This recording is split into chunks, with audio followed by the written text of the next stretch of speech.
Garuda Express, an international courier service. భారత్-పాకిస్తాన్ల మధ్య నెలకొన్న వివాదాల పరిష్కారానికి మధ్యవర్తిత్వం వహిస్తానన్న అమెరికా ప్రకటనకు నరేంద్ర మోడీ ప్రభుత్వం కౌంటర్ ఇచ్చింది.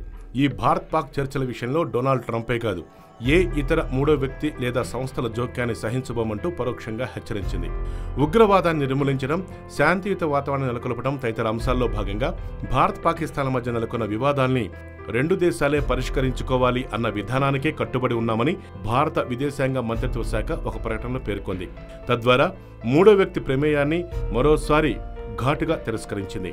భారత్-పాక్ మధ్య శాంతి ఒప్పందాన్ని కుదిర్చేందుకు ట్రంప్ జోక్యం చేసుకోనున్నట్లు ఐక్యరాజ్యసమితిలో అమెరికా శాశ్వత రాయబారి నిక్కీ హాలే ప్రకటన చేసిన నేపథ్యంలో భారత ప్రభుత్వ తన విధానాన్ని మరోసారి తెలియజేసింది.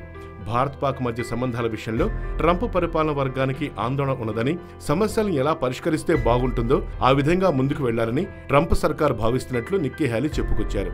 అయితే మా మధ్య తలదూర్చే విధంగా మీ చర్యలు సహించమని అమెరికా అధ్యక్షుడైన ట్రంప్కి పరోక్షంగా మోదీ గట్టి హెచ్చరికలే జారీ చేశారని చెప్పవచ్చు.